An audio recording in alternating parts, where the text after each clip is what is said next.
इस कार्यक्रम के प्रसारण पुण्यार्जक हैं श्री राजेंद्र प्रसाद जैन, श्रीमती ममता जैन, श्री प्रशांत जैन, श्रीमती दिव्या जैन, पारस जैन, श्री भरत जैन, श्रीमती सौम्या जैन एवं समस्त परिवार मुंबई।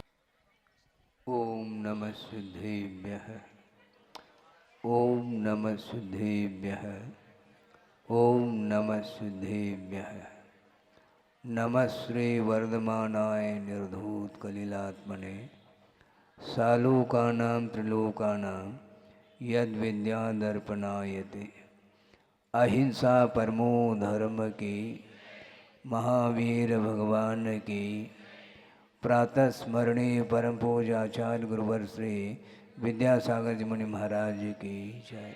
बोलो विद्या शिरोमणि आचार्य श्री समय सागर जी महामुनि राज जी की, समस्त मुनि संघ की।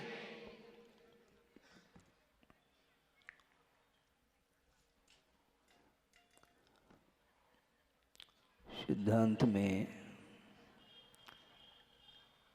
एक बहुत महत्वपूर्ण विषय दिया है,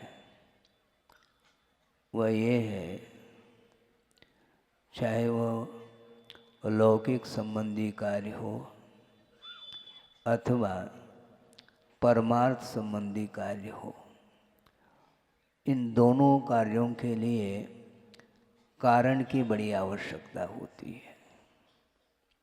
बिना कारण के कोई भी कार्य संपादित नहीं होता, और वह कारण भी दो प्रकार का होता है, एक निमित्त कारण के रूप में और एक उपादान कारण के रूप में। उपादान का अर्थ क्या है, इसको भी स्पष्ट कर रहा हूँ कि जो कार्य स्वयं में होता है उसका नाम उपादान हुआ करता है, जिसको योग्यता बोलते हैं।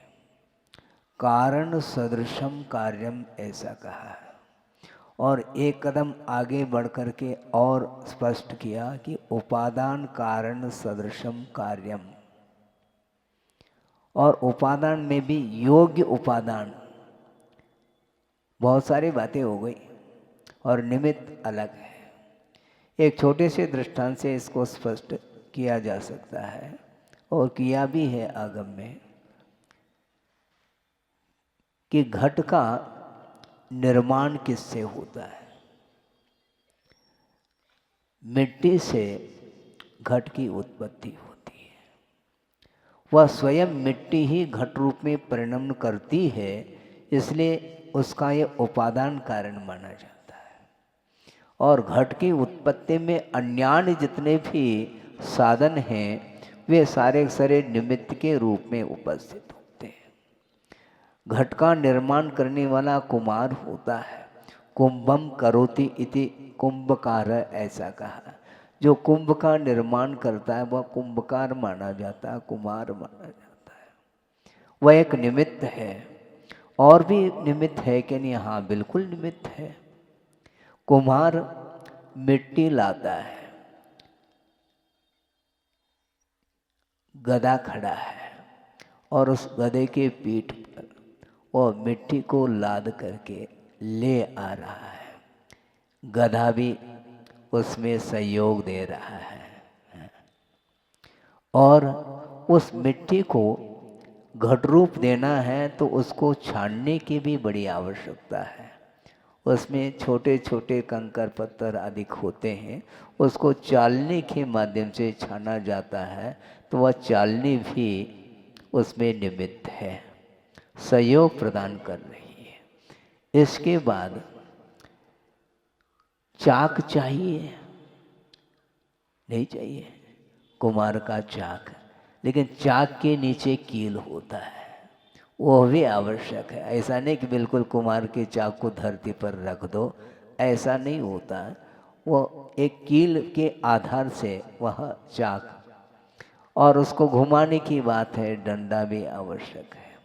ये सब हो गया। इसके साथ साथ पानी की भी आवश्यकता पड़ती है, और पानी यदि अनुपात से डालते हैं तो उसके लिए वह साधन बन सकता है।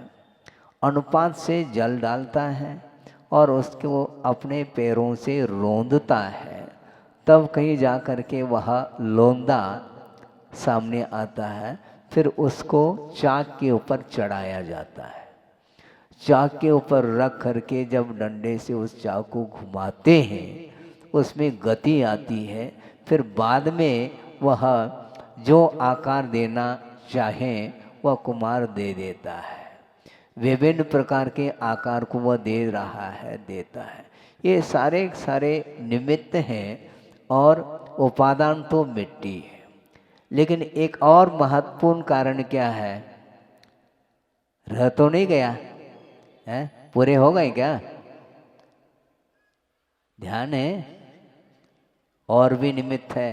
काल। हाँ, ऐसा थोड़ी कि चढ़ाते ही घड़ा बन जाएगा, टाइम लगेगा, समय लगेगा। तो काल की भी बड़ी आवश्यकता है।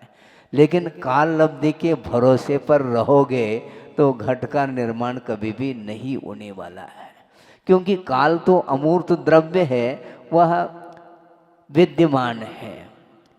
तुम घड़ा बनाओ चाहे नहीं बनाओ, काल तो विद्यमान है, किंतु समय पर कार्य होता है, समय के द्वारा नहीं होता है। मूल विषय पर मैं आ रहा हूँ, ये दृष्टांत था। समय पर कार्य हो सकता है, करना चाहे तब की बात है। काल के द्वारा कार्य संपादित नहीं हुआ, किंतु समय पर कार्य होता है। तो इसलिए ये सारे सारे जितने भी निमित्त भूत साधन हैं, ये सब उपस्थित होने के उपरांत भी यदि मान लो मिट्टी नहीं है तो क्या कर लोगे? सुनो, ये कागज ने तो घड़ा फूट जाएगा है, अभी घड़ा बनाना है। हाँ बिल्कुल, सोचो विचार करो। ये जितने भी निमित्त हैं, अनेकों निमित्त हैं, इसके उपरांत यदि मिट्टी का अभाव है तो कभी भी घट की उत्पत्ति संभव नहीं है। उसी प्रकार मोक्ष मार्ग में भी बहुत सारे निमित्त हैं। हाँ, और उपादान भी है। उपादान क्या होना चाहिए?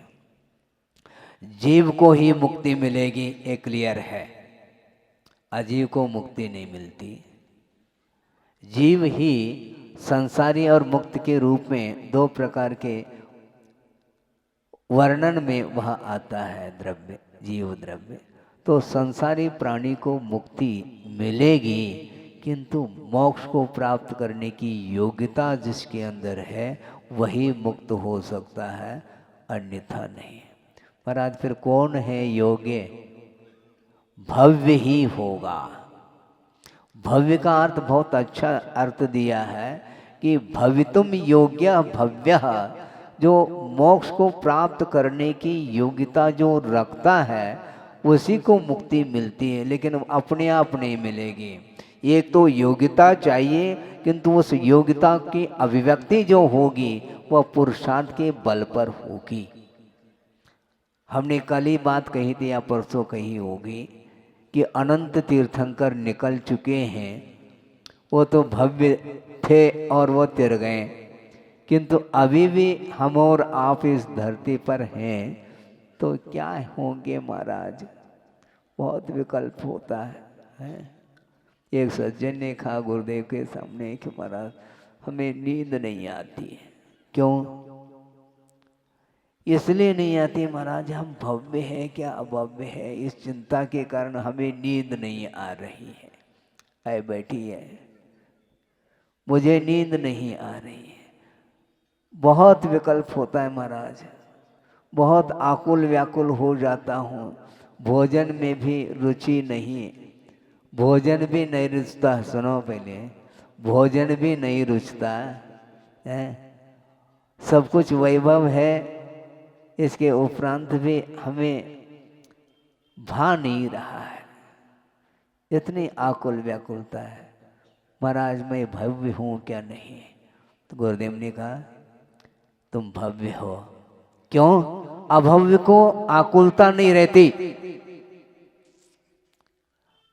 अभव्य के दृष्टि में मोक्ष कोई वस्तु है ही नहीं। मोक्ष को प्राप्त करने की जो उत्कंठा है वह भव्य में ही संभव है। इसलिए तुम भव्य हो, निश्चिंत सो जाओ। लेकिन पुरुषार्थ करना है, ऐसा नहीं सो जाओ कहीं से रात दिन तुम सोते रहोगे, ऐसा नहीं। तुम भव्य हो, योग्यता तुम्हारे भीतर है, और योग्यता की अभिव्यक्ति जो होगी वह विभिन्न प्रकार के निमित्तों के माध्यम से, उसके आलम्बन से ही वह शक्ति उद्घाटित होती है। प्रभु बनने की शक्ति विद्यमान प्रत्येक जीव में है, और जो भव्य होता है वह पुरुषार्थ के माध्यम से उस केवल ज्ञान को उद्घाटित कर देता है। प्रत्येक जीव में वह है, किंतु वह केवल ज्ञान आवरणित है। ज्ञानावरणी कर्म के माध्यम से ज्ञान आवरणित हुआ है। उसको अनावरण करने की बात करो, चित्र का तो आप अनावरण कर रहे हो। केवल ज्ञान जो आवरणित है अनंत काल से, उसका अनावरण करने की बात करो। एक सप्ताह में अनावरण कर देते हैं और अगले सप्ताह तक उसमें उसके ऊपर पुनः आवरण आ जाता, पुनः अनावरण करते हैं, दीप प्रज्वलन करते हैं, करते कि नहीं? किंतु दीप प्रज्वलित एक बार हो जाए केवल ज्ञान रूपी ज्योति, फिर वह कभी भी बुझ नहीं पाएगी। केवल ज्ञान एक ऐसी ज्योति है जिसके माध्यम से पूरा का पूरा विश्व ही प्रतिबिंबित हो जाता है, प्रकाशित हो जाता है। इसके उपरांत भी प्रभु की दृष्टि उन पदार्थों की ओर नहीं जाती।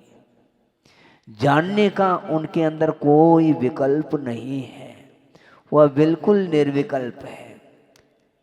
विश्व को जानते हुए भी वो हर्ष और विषाद का अनुभव नहीं करते। किसी भी पदार्थ के प्रति उनका कोई आकर्षण नहीं होता। क्यों नहीं होता है?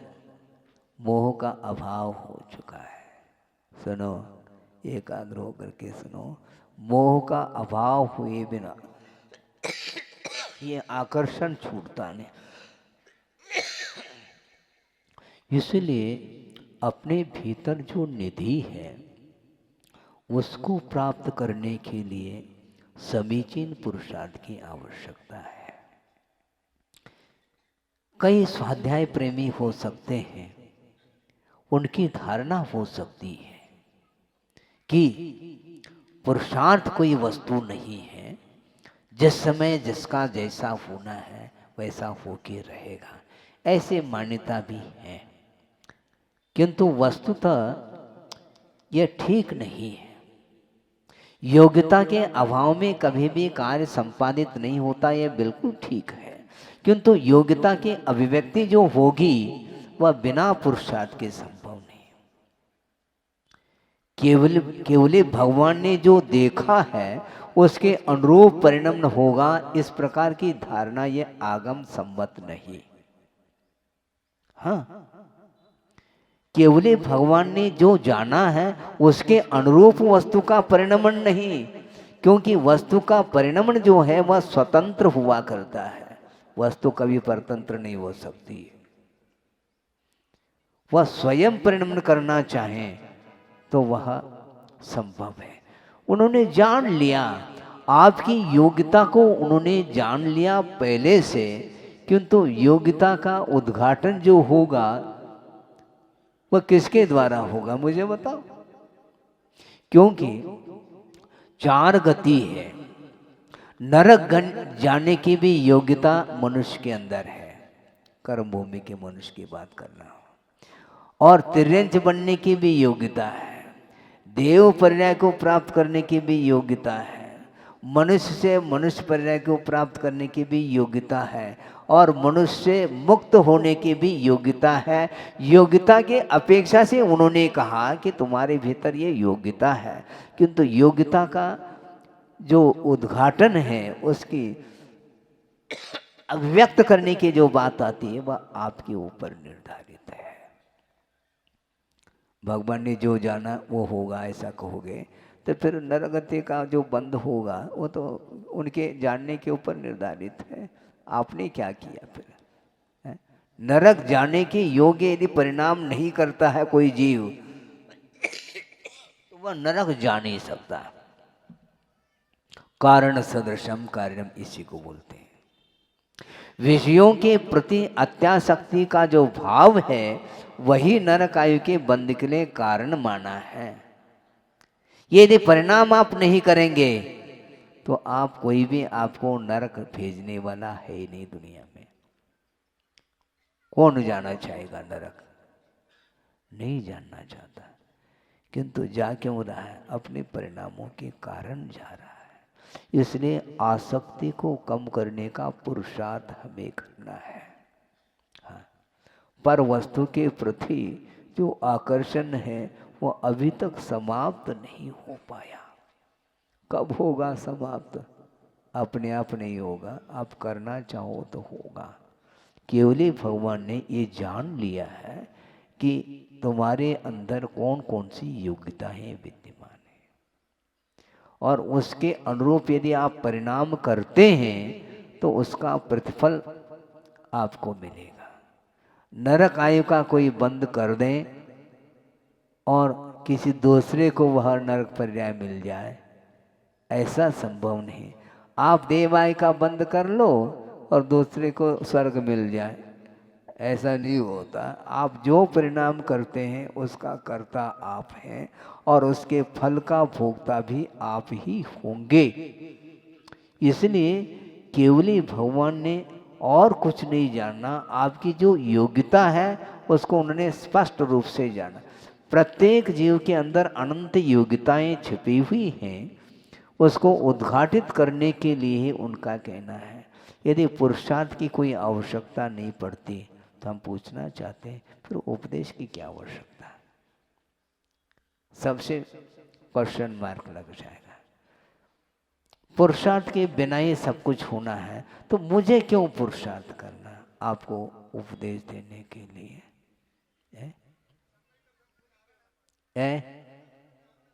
हाँ, नहीं, योग्यता जिसकी जैसी योग्यता ऐसा बोलो ना, क्या दिक्कत है? ऐसा नहीं हो सकता है। कारण के बिना कार्य कभी भी संभव नहीं है। हाँ, योग्यता और योग्यता को उद्घाटित करना, ये दोनों चीजें हैं। हाँ, उसके बिना संभव ही नहीं। कुछ लोगों की धारणा हो सकती है कि महाराज ये तो निमित्त है, उपस्थित होते हैं। निमित्त उपस्थित होना अलग और संयोजना अलग है। बिना संयोजना के संभव नहीं। एक स्थान पर जो है ना, आप कुमार के चाक रख दो, एक तरफ डंडा रख दो, कुमार को एक तरफ खड़े कर दो, गधे को एक तरफ खड़े कर दो, एक घड़े में पानी ला करके रख दो, उपस्थित हो गए ना? नहीं बनेगा। संयोजना, हाँ, वह संयोजक है कौन? कुमार। संयोजना वह करता है विधिवत, तब कहीं जाकर के वह घट का निर्माण उसके थ्रू होता है। और परिणमन करने की योग्यता उस मिट्टी में ही है। योग्यता के अभाव में संभव नहीं। कुमार के लिए किसी व्यक्ति ने कहा है हमें घड़े चाहिए। कितने? 10 चाहिए। अच्छी बात है, सुनो, रोचक है, सुनो, इधर उधर उपयोग मत करो। कितने? 10 घड़े चाहिए। हाँ, 10 क्यों, हम 50 देते हैं बना करके। लेकिन सामने वाला व्यक्ति कहता है कि हमें बालू रेत का घड़ा बना करके देना। हाँ, जो रेत है ना, बालू रेत, उसका घड़ा बना करके दे दो। तो कुमार ने भी चतुर थे, उन्होंने कहा बिल्कुल। आप कितने चाहते हैं? 10, 50 नहीं, और भी चाहो तो मैं बना करके दे दूंगा, किंतु एक मॉडल बना करके, एक नमूना ले आओ, उसके नमूने से उसी के अनुरूप में बना करके दे दूंगा। बात समझ में उनको आ गई। इसका अर्थ बालू रेत का घड़ा कभी भी बन नहीं सकता, न बनेगा। तो इसको बोलते हैं उपादान के बिना, योग्यता के बिना कभी भी कार्य संपादित नहीं होता है। हाँ, इसलिए पुण्यार्जन करने की कला सीखो। हाँ, 2 दिन हो गए या दूसरा तीसरा दिन है, पुण्यार्जन करो। हाँ, देव गुरु शास्त्र के प्रति समर्पण भाव जब आता है तो एकांत रूप से साथ से पुण्य का संचय करता चला जाता है, बल्कि निरपेक्ष भाव के साथ वह पुण्य संचित होता चला जाता है। पुण्यार्जन करने की इच्छा नहीं उसकी, किंतु आचार्य कहते हैं देव गुरु शास्त्र की आराधना करने वाला किंतु हृदय से करना चाहिए, तो उसके लिए नहीं चाहते हुए भी वह पुण्य संचित होता चला जाता है। हाँ, और गुरुदेव ने ये कहा था, आगम में भी कहा है कि पुण्य जो होता है वह जल होता है। पुण्य जल है और पाप मल है। मल को धोना है तो किससे धोगे मुझे बताओ आप? जल से। है भाषा समझ में आ रही कि नहीं? हमने सोचा कि आप लोगों की भाषा अलग होती है, क्योंकि मातृभाषा नहीं है ना, इसलिए हम बीच बीच में पूछते हैं कि समझ में आ रहा है क्या नहीं है। तो अर्थ ये है कि पाप मल है और उस पाप रूपी मल को यदि धोना चाहो पुण्य रूपी जल के माध्यम से ही धोया जा सकता है। और आप लोग यहाँ पर सूर्योदय बनाने के लिए खड़े हैं और उसके माध्यम से जो जल संचित हो रहा है पुण्य रूपी जल, उसके माध्यम से ही अज्ञान दशा में अर्जित जो पाप है वह धोने में आएगा। धोना चाहो क्या नहीं? हाँ बिल्कुल धोना चाहिए। भले कोई घड़े से धोता है, कोई लुटिया से धोता है, लेकिन धोना तो चाहिए। सब अपने अपने हिसाब से चलो, है हिसाब किताब रखो, कोई बाधा नहीं, किंतु भाव होना चाहिए। इसीलिए पुण्य उसको बोलते हैं आत्मगत ऐसे परिणाम जिन परिणामों के माध्यम से आत्मा पवित्रता का अनुभव करती है, उसका नाम पुण्य बोला है। हाँ, अपने भाव पवित्र हो जाते हैं, उसका नाम पुण्य बोला है। इसलिए पुण्य का संचय करिएगा, क्योंकि अनादिकाल से मोह जन्य जो संस्कार हैं उसके माध्यम से आत्मा का पतन हो रहा है और उसकी उन्नति के लिए, उसके विकास के लिए पुण्य का संचय होता है। और पुण्य का संचय करने के लिए एकमात्र साधन हमारे लिए देव शास्त्र और गुरु है, पंच परमेष्टि है। इनकी आराधना के माध्यम से अपने पापों को धोना है। परिणाम उज्ज्वल बनाओ, उज्ज्वलतम बनाओ, उसके बिना संभव नहीं, क्योंकि आश्रम जो होता है वह प्रतिपल हो रहा है। प्रतिपल परिणाम होते हैं। विषयजन्य यदि परिणाम है तो निश्चित रूप से आश्रम होगा। तो महाराज हम कैसे करेंगे? हम तो गृहस्थ ठहरे। हाँ, तो कोई बाधा नहीं महाराज, हम दुकान कैसे छोड़ पाएंगे, हम छिंदवाड़ा कैसे छोड़ पाएंगे? छोड़ो नहीं, अभी छोड़ना नहीं, जल्दी सूर्योदय तो बनाओ। है? बिल्कुल छोड़ नहीं पाएंगे राग को, कोई बाधा नहीं, किंतु परसेंटेज के रूप में राग को कम करते चले जाएं आप। हाँ, निश्चित रूप से उसका परिणाम निकलेगा। हाँ, क्योंकि पुण्य जो संचित होता है वह बूंद बूंद से घड़ा भरता है। इसीलिए आप अपनी गति से चलो, किंतु आपकी गति आप सही दिशा की ओर होनी चाहिए, तो निश्चित रूप से गति है तो प्रगति होगी। ये विश्वास का विषय है। जिसके अंदर सब्र नहीं है, विश्वास नहीं, धैर्य नहीं, वह कभी भी कार्य नहीं कर सकता। धैर्य रखो। आप बीच बीच में निवेदन करते रहते ना, ऐसे निवेदन करो, कोई बाधा नहीं, लेकिन धैर्य तो रखो। एक साथ कोई कार्य होता नहीं, क्रमशः कार्य होता है, लेकिन लक्ष्य सबका एक होना चाहिए। तो मैं ये कह रहा था कि जो राग द्वेष अज्ञान के कारण जो पाप का अर्जन होता है, उस पाप रूपी मल को धोने के लिए 7 से पुण्य का संचय किया जाता है और करते हैं। ये जितने भी बड़े बड़े जो पद मिलते हैं वे चाहने से नहीं मिलते। कौन से? इंद्र पद, चक्रवर्ती पद, तीर्थंकर पद, ये बहुत बड़े बड़े पद माने जाते हैं। ये चाहने से नहीं, किंतु त्याग के माध्यम से ही इन पदों का मिलना होता है, बिना त्याग के नहीं। चक्रवर्ती हो, चाहे वह तीर्थंकर हो, चाहे इंद्र हो, उनके अतीत जीवन के विषय में आप पढ़िएगा।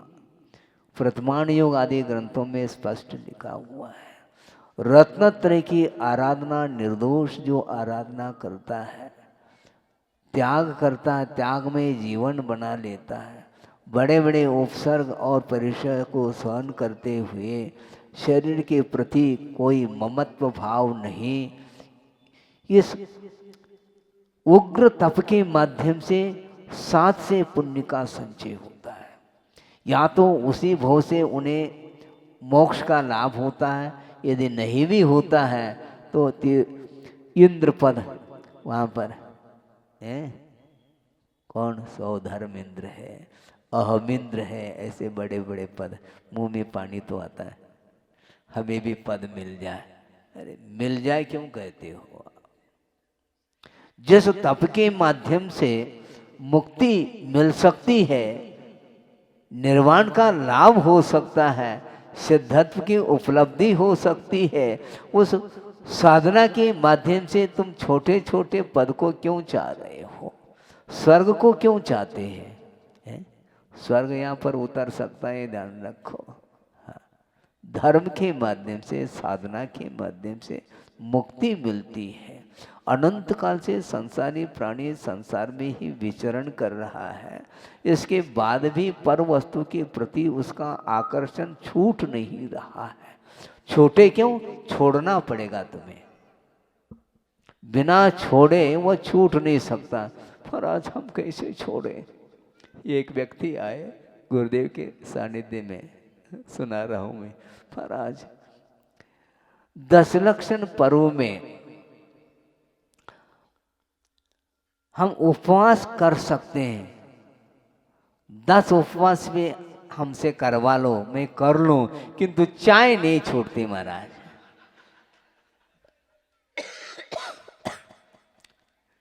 चाय नहीं छूटती। अरे छूटेगी क्यों? छोड़ना पड़ेगा ना।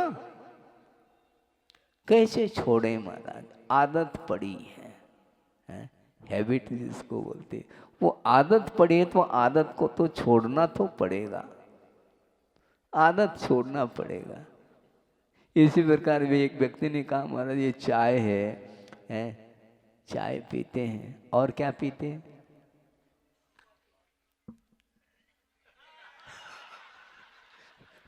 उसको भी पीते हैं। हाँ, खाने का अलग होता है और पीने का अलग होता है। क्या है ये महाराज? बीड़ी पीते हैं, वो नहीं छूट पाता। गुरुदेव ने कहा कैसे नहीं छूटता है? हम छोड़ा देंगे। कैसे छोड़ाएंगे महाराज? उसमें क्या है? 2 उंगली के बीच में है, वो यूं कर दो गिर जाएगी। वो करना क्या है उसमें? लेकिन इसको बोलते, इसमें भी पुरुषार्थ ही है।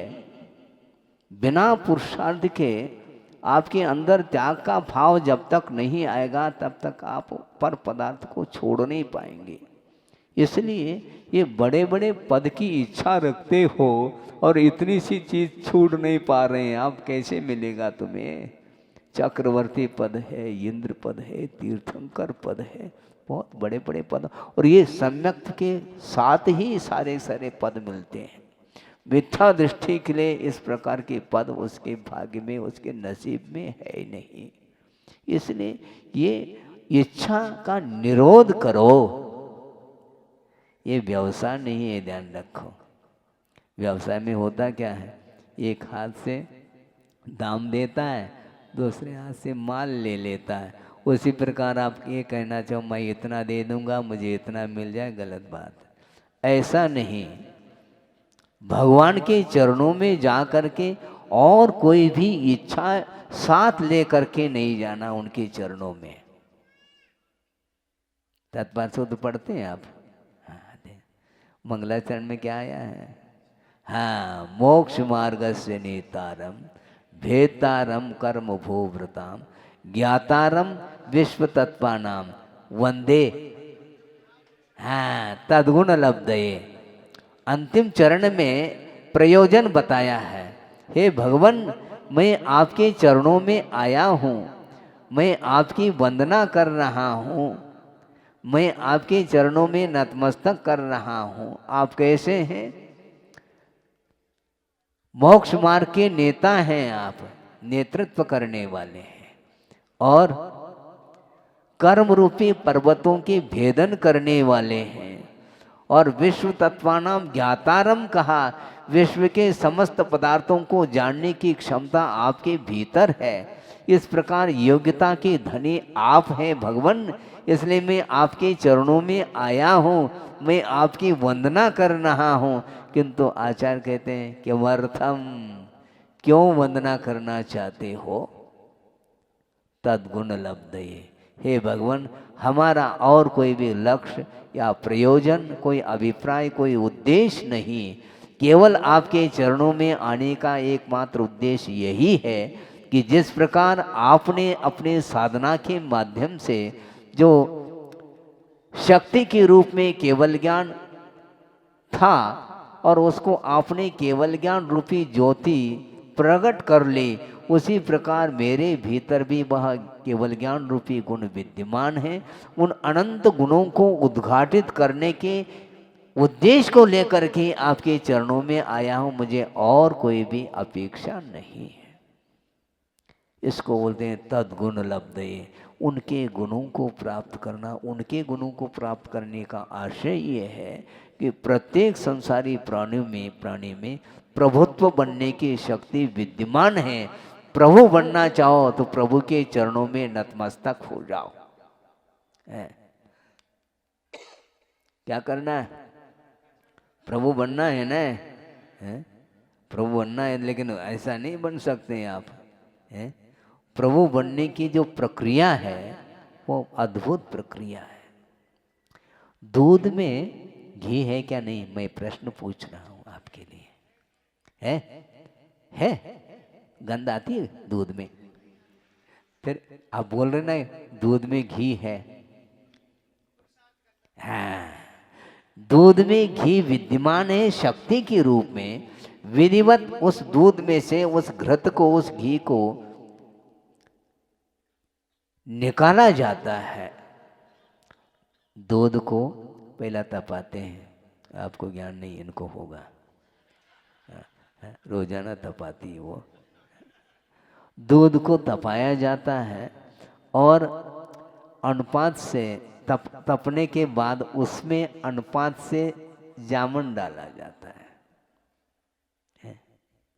एक प्रसंग सुना लेता हूँ आपके सामने, और समय आपका हो रहा है। एक विनोबा जी आप जानते होंगे, विनोबा भावे संत की उपाधि है उनके साथ लगी, संत विनोबा भावे। और बचपन की वह घटना, एक प्रसंग हमें पढ़ने को मिला था। वह ये था कि प्रतिदिन विनोबा जी की माँ वह प्रतिदिन क्या करती थी? दूध तपाती थी और उसमें जामुन डालती थी, है? और फिर बाद में जब क्या जमता है? दही नहीं जमता, दूध जमता है।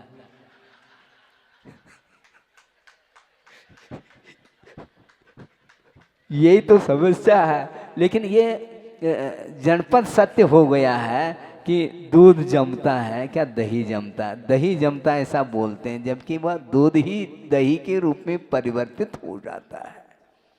हाँ, और वो इस प्रकार प्रतिदिन वह कार्य करती थी। लेकिन एक मार्की की बात यह है कि वह जामुन डालती थी, हैं? और उस बाद में जब जम जाता है तो उसका मंथन करती थी, किंतु साथ में राम का स्मरण करती थी, हैं? तो धीरे धीरे विनोबा जी बड़े हो गए, समझ आ गई थोड़ी बहुत। उन्होंने तर्क किया, माँ ये तो बताओ, प्रतिदिन आप दही का मंथन करती हो, दूध में जामुन डालती हो, जामुन भी डाल रही है और राम का स्मरण क्यों है? सही सही बताओ कि दूध में जामुन डालने से दूध दही के रूप में परिवर्तित होता है क्या? राम के नाम लेने से।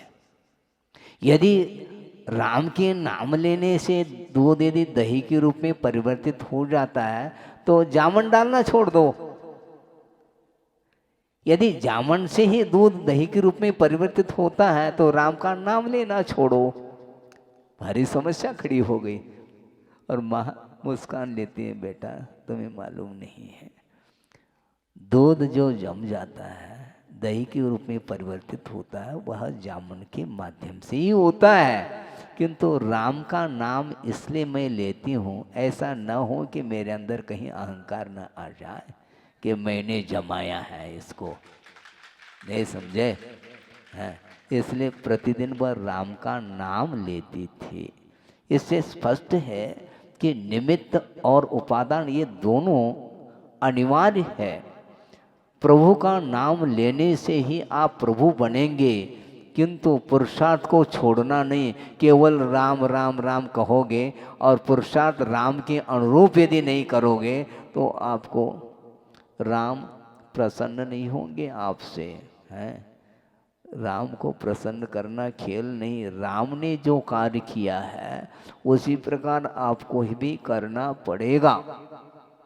तब विनोबा जी को बात समझ में आ गई कि योग्यता अलग वस्तु और पुरुषार्थ अलग वस्तु, और जिनके माध्यम से वह कार्य संपादित होता है राम का स्मरण हम भूल नहीं पाएंगे। भव भव तक हम राम को याद करते रहेंगे, तभी हम स्वयं भी राम बन सकते हैं। इस सभी विषय लोग को बैठे रहेंगे। पूर्ण करता हूँ। अहिंसा परमो धर्म की जय। बोधि समाधि परिणाम शुद्धि स्वात्मोपलब्धि शिव शोक सिद्धि चिंतामणिम चिंतित वस्तुदाने पाबंद मानस्य ममास्तुति। परम पूजाचार्य गुरु श्री विद्यासागर जी मुनि महाराज की परम